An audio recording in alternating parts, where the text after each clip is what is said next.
Gipangunahan ni Gobernador Bambi Imano ang komemorasyon ug paghandom sa ika-24 katuig nga kasumaran sa pagkahagsa sa Cebu Pacific Flight 387. Adlong Miyerkules, Pebrero 2, 2022, ang kagamahanang provincial pinaagi sa Provincial Tourism Department ang mipreparar og kalihukan sama sa usa ka paghalad og santos nga misa nga gisundan sa wreath laying dito mismo sa Cebu Pacific Flight 387 Shrine.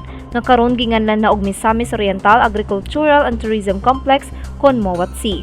Kahinumduman dili tiaw ang trahedya nga nahitabo 24 katuig na ang minabay gumika ng maong eroplano nga mao ang Cebu Pacific Flight 387 pabiyahe unta kini gikan sa Manila paingon Cagayan de Oro ug nagkarga og 99 ka mga pasahero ug 5 ka mga flight crew. Nagipiloto nila Kapitan Paulo Justo ug co-pilot na si Erwin Gola. Kinsa pulos na kabsan sa kinabuhi dihang midasmag sa tunga sa bukid sa Mount Sumagaya ni adtong Pebrero 2, 1998. Sa kinatibuk-an moabot og 4 ang nakalas nga kinabuhi gumikan sa di-tiaw nga trahedya. Ang paghandom ni adtong adlaw Miyerkules gisugdan sa usa ka santos nga misa, gipangunahan nila Reverend Father Ricardo A. Dancela SSJV ug Reverend Father Eleuterio Datoy SSJV. Gisundan dayon sa wreath laying kun paghalad og bulak nga giduyugan sa mga nabiyaang pamilya. Si Gobernador Bambi Imano nga mitambong sa paghandom mipabati ug mipaabot sa iyang simpatya sa mga pamilya nga nawad-an sa ilang mga minahal sa kinabuhi ug mihatag sab kini og makapadasig nga mensahe bisan pa man sa nahitabo.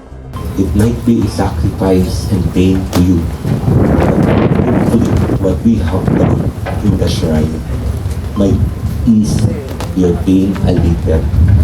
One day, with all those memories, the sad memories, when you come and visit the place, it might even bring a bit of happiness to you, to your family.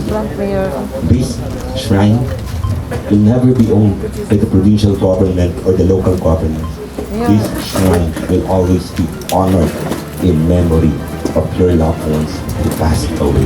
Thank you. Ang bukirang dapit sa Misamis Oriental nagpabiling halamdumon nga lugar ug ang kanhi shrine kun asa ipahigayon ang matag tuig nga komemorasyon nihimo na sad kini nga malambuong destinasyon sa mga turista human gihimong tourism complex ug botanical garden. Sa kagamhanang probinsyal ang usa ka parsela duol sa crash site. Kinasingkasing nga sulti sa gobernador kinsa niingon sab nga ang pagpanindot sa shrine mao'y legasiya nga iyang ibilin sa pagtapos sa iyang termino. Kauban si Chloe Dalay sa kamera, ako si Lambo Geneva Bandong, alang sa limpyo og mataro nga panggobyerno padayon Pilipino.